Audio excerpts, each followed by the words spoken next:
Green house effect. आता green house effect काय असतो बरं का रे?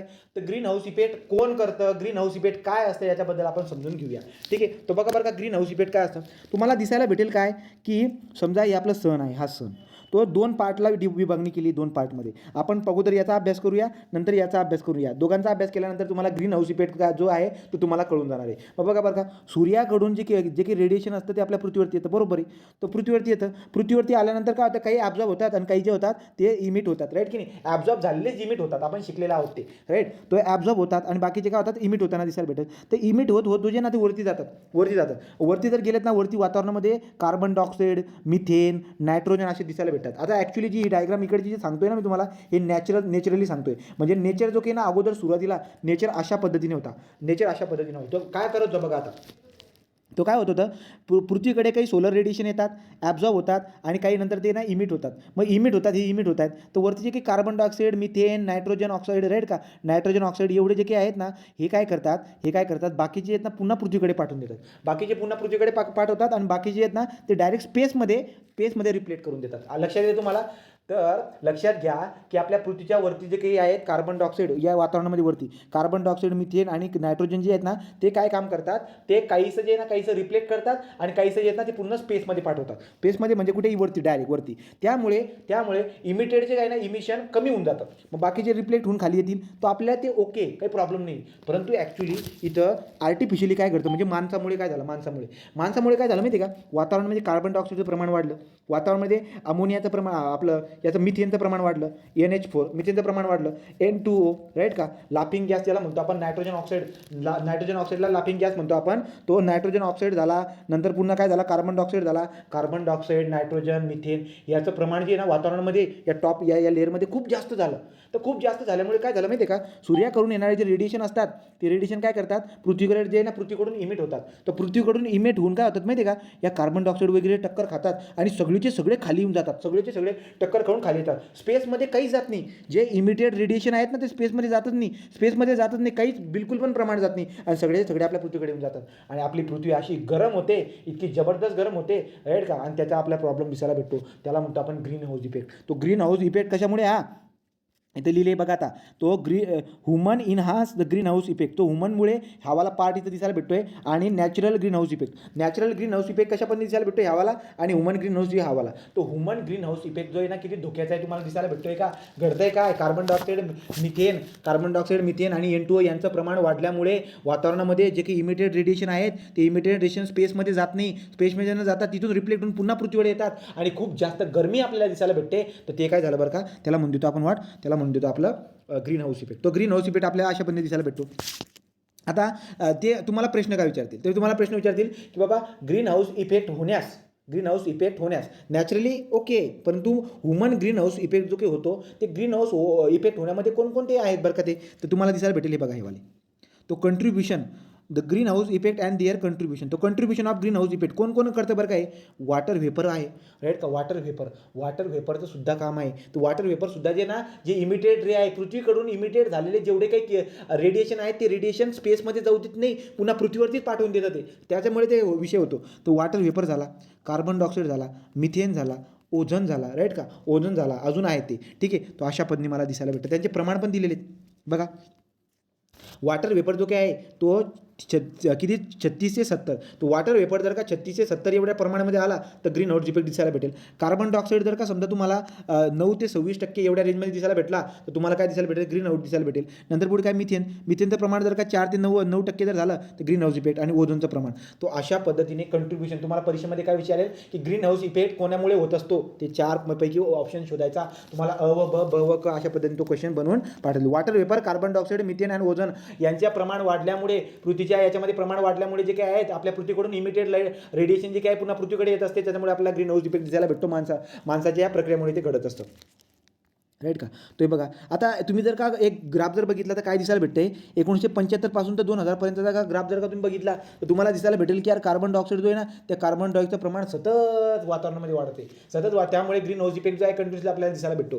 तो बघा कशामुळे, हे कार्बन डायऑक्साईड कशामुळे वाढतंय बरं का. तुम्ही म्हणणार वाहनं वाढत आहेत, वाहनामध्ये जे इंधन असतं त्यांच्या जळण्यामुळे कार्बन डायऑक्साईड तयार होते, कार्बन मोनॉक्साईड, कार्बन डायऑक्साईड तयार होते, त्यामुळे आपल्याला प्रमाण दिसायला भेटून जातं, राईट का. तो एवढी बात लक्षामध्ये ठेवायचं. राईट, तो remove from the atmosphere by plant.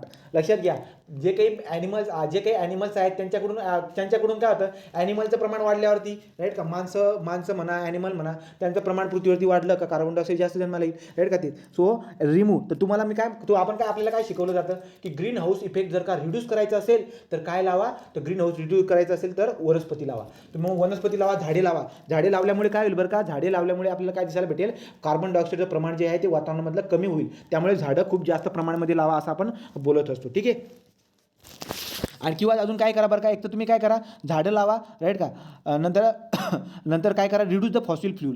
तो फॉसिल फ्यूलचं कन्झप्शन टाळा राईट का. तो अशा पद्धतीने आपल्याला 2 रिझन दिसायला भेटून जात असते. ठीक आहे, चला पुढे जाऊ.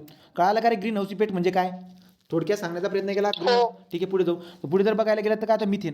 यार मिथेन बी वाढून जातो. मिथेनमुळे सुद्धा काय होतं, ग्रीन हाऊस इफेक्ट होऊन जातो. ग्रीन हाऊस इफेक्ट होतं म्हणजे काय, इमिटेड पृथ्वीकडून इमिटेड झाले, स्पेसमध्ये जाता, बाकीचे स्पेसमध्ये जायला पाहिजे होते ना, बाकीचे रिफ्लेक्टेड व्हायला पाहिजे होते, बाकीचे पुन्हा रिफ्लेक्ट होऊन खाली यायला पाहिजे, तसं नाही घडलं, सगळे खाली आले. तो मग आता मिथेन कशामुळे भेटतो, तर तुम्ही म्हणणार की बघा मिथेन कशामुळे भेटतो, तो मिथेन जो आहे ना, तो मिथेन जे काही आपले म्हशी वगैरे असतात त्यांचे जे काही आहे त्यांचे जे काही हे असतात त्यांच्या शेणाकडून आपल्याला काय दिसायला भेटतं, मिथेन. तो मिथेन शेणाकडून येत आहे राईट का. आता पॉईंट बघा काय तर production of the transport of the coal. तो कोल झालं, गॅस, ऑइल याच्यामधून प्रोडक्शनमधून मिथेन तुम्हाला जनरेट होताना दिसायला भेटेल. Decay organic waste. बघा डिके ऑर्गॅनिक वेस्ट, तो ऑर्गॅनिक वेस्ट जेवढं काय आहे त्यांच्या सडल्यावरती मिथेन तयार होते. ही बात तर तुम्हाला मी एन्व्हायरमेंटमध्ये पण शिकवलेली राईट का. तर ऑर्गॅनिक जेवढे पण आपले ऑर्गॅनिक घटक आहेत त्यांचं जर का तुम्ही हे केलं डिकम्पोजिशन, तर तिथून मिथेन तयार होतो. आणि मिथेन आपल्यासाठी चांगला पण आहे, त्यांचा वापर केला तर मिथेन चांगला आहे. परंतु वातावरणामध्ये जर का तो पसरला तर ग्रीन हाऊस इफेक्ट होईल त्याच्यामध्ये. ठीक आहे, तो ग्रीन हाऊस इफेक्ट होईल त्याच्यामध्ये. मग आता हे जे काही होतं आहे, ते हे जे काही घडतं आहे, हे जे काही आहे, तो याच्यामुळे आपल्याला मिथेन कुठून जनरेट होते ते कळालं. ग्राफ जर बघायला गेलं तर 1975 पासून बघा ग्राफ कसा वाढत चालला आहे. ठीक आहे, तो मिथेन जो आहे प्रमाण वाढत चालले. मग आता याला जर का कमी करायचं असेल तर काय आहे, तर तुम्ही काय करणार बरं का, हे वाले altering the manure management strategy at a livestock operation. लक्षात घ्या, इथं सांगण्याचं तात्पर्य काय माहिती आहे का, की म्हशी वगैरे हे जो वाक्य नाही, याचं मिनिंग काय सांगतो तुम्हाला मी. म्हशी जे आहेत ना, म्हशींकडून जे शेण येतं त्याच्यामध्ये मिथेनचं प्रमाण जास्त दिसायला भेटतं ना, तर मग एक काम करा, एक काम आहे काय बरं का, म्हशींना ना अशा पदार्थ खाऊ घाला की त्यांच्या शेणामध्ये मिथेनचं प्रमाण कमी असेल. काय बोललं लक्षात येते का तुम्हाला, या पॉईंटचा मिनिंग काय होतोय, तो म्हशींना अशा पद्धतीचे हे खाऊ घाला की जे काही शेण वगैरे येईल तर त्याच्यामध्ये तुम्हाला काय दिसायला भेटेल, प्रमाण. अशा पद्धतीची बात आपल्याला दिसायला भेटत असते तो राईट का. किंवा दुसरे अजून काय तुम्ही सांगू शकतात, खूप सारे कारणं सांगू शकतात की मिथेनचं प्रमाण जर का कमी करायचं असेल बाबा भाऊ, तो अशी काही ॲडजस्टमेंट करा. ॲक्च्युली मिथेन तर तयारच होणार आहे, मग तयार झालेलं मिथेनला वापरा राईट का. अशा पद्धतीने आपण हे करू शकतो.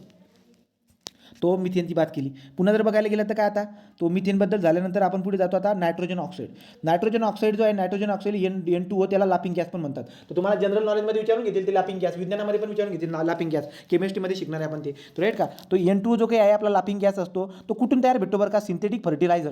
तो सिंथेटिक फर्टिलायझर म्हणजे काय, जे खत तयार होतात ना राईट का, सिंथेटिक फर्टिलायझर, त्या खत तयार होऊन तिथे आपल्याला नायट्रोजन ऑक्साईड तयार होताना दिसायला भेटतो राईट का. त्याचं प्रमाण आपल्याला जास्त दिसायला भेटणार. ते जर मला कमी करायचं असेल तर त्यासाठी पुन्हा तेच altering the manure management of the strategy right का. तो खूप सारे उपाय असतील, त्याच्यावर तुम्ही काही बी करा, पण नायट्रोजन ऑक्साईडला काय करून टाका, कमी करून टाका राईट का. तो अशा पद्धतीने आपल्याला ही व्हेरिएशन दिसायला भेटून जाते नायट्रोजन ऑक्साईडचं. तो नायट्रोजन ऑक्साईड झालं राईट का. Nitrogen oxide, carbon dioxide, methane याच्याबद्दल मी बोलून झालं. अजून एक आहे बरं का हवाला, क्लोरोफ्लोरोकार्बन. तो क्लोरोफ्लोरोकार्बन जो की नाही, याच्यामुळे सुद्धा ग्रीन हाऊस इफेक्ट आपल्याला होताना दिसायला भेटत असतो.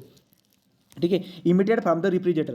तर जे काही रेफ्रिजरेटर असतात ना, जेवढे रेफ्रिजरेटर आहेत त्यांच्यामधून काय निघतं, सगळ्यात जास्त निघतं क्लोरोफ्लोरोकार्बन. हा क्लोरोफ्लोरोकार्बन वातावरणामध्ये जास्त जर का झाला तर ग्रीन हाऊस इफेक्ट होणार आहे पक्का. ठीक आहे, तो रेफ्रिजरेटर जे काही असतात ते आपले फ्रीज वगैरे त्यांच्यामधून क्लोरोफ्लोरोकार्बन निघत असतो राईट का. तो डिस्ट्रॉइड द सनलाईट इन फार अपर ॲटमॉस्फिअर राईट का. तो हे जे काय करतात माहिती का, एक क्लोरोफ्लोरोकार्बन जे आहेत ना, वरती जर का गेलेत त्या ॲटमॉस्फिअरमधले जे की सनरे आहेत ना, त्यांना डायरेक्ट नाहीसे करून देतात, आपल्या पृथ्वीपर्यंत पोहोचू देत नाही. लक्षात घ्या, अशा पद्धतीची बात आपल्याला दिसायला भेटत असते.